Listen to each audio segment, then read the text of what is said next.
now. Sorry.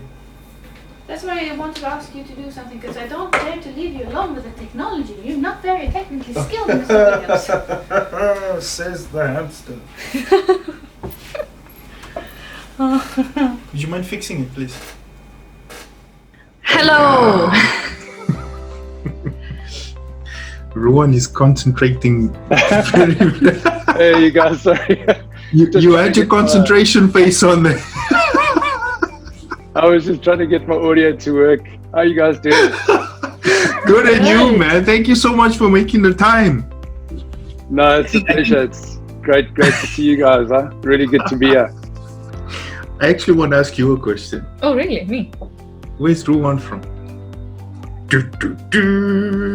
I am really bad with accents. Well, let's just try. He sounds a bit Australian to me.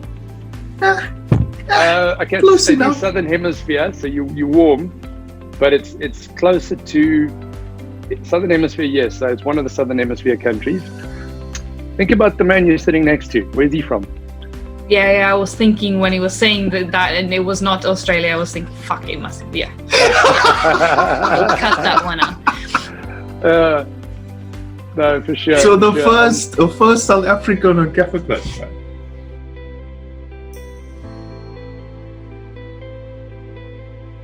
Man, I loved watching your the videos, when you were talking about those situations where you had to get these contractors to do this and watching you through all that, I was like, shit, man, this is stressful, and of course it's hectic. It's a hectic industry. I mean, I come from a corporate background. Obviously, you would have picked that up, Danny, through the videos.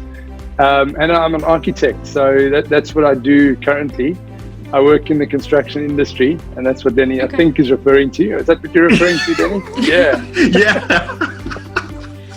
It is kind of stressful, and I think that's kind of been one of the challenges for me through the whole sort of journey, was trying to balance working in a full-on corporate, sort of industry, while at the same time trying to build an online business. Mm-hmm. And then you've got the family to deal with as well.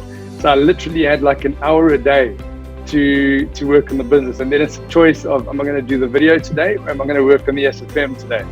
That's how valuable the time was, So I'm actually in a way, I'm kind of relieved. It's a bittersweet thing because I really enjoyed doing the video journey. I loved it.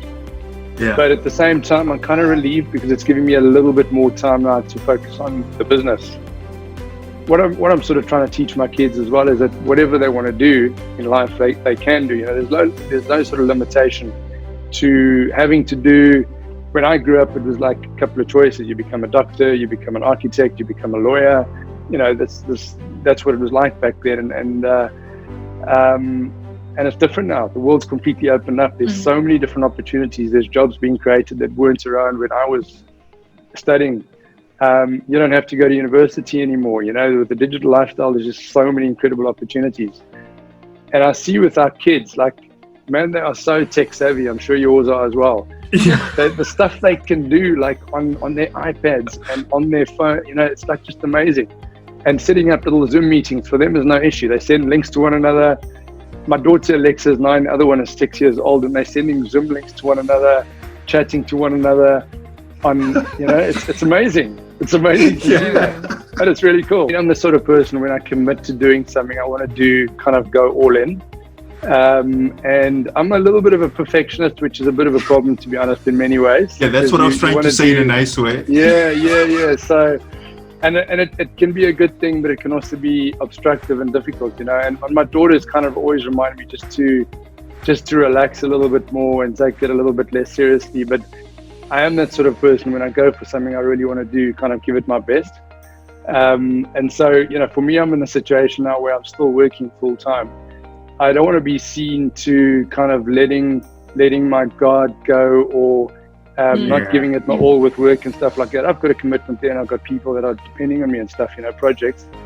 And so it's difficult. It is a bit of a challenge, but I'm hoping to get to that crossover point eventually where I can sort of just kind of break away, and do what I want to do, which is my other stuff. I love architecture, and the reason I want to sort of break away is not because I don't like architecture. I love architecture, What I don't like so much anymore is the industry that I'm in. It's kind of very competitive. It's very cutthroat. It's very demanding. You know, you spend 12 to 15 hours a day working. I do a lot of business travel and stuff like that. And you don't get a lot of time for yourself. And so my original, like when I started 20 years ago, working as an architect, then I was purely in it for the passion. I loved designing, I loved sketching, but it's become something different. It's become much more of a corporate company where you've got to please these massive, large-scale developers, especially in Dubai, where we've got a lot of pressure with our projects and stuff. So it is a bit challenging, but I'm looking forward to getting to that point where we can kind of just, you know, things can be a little bit more fluid.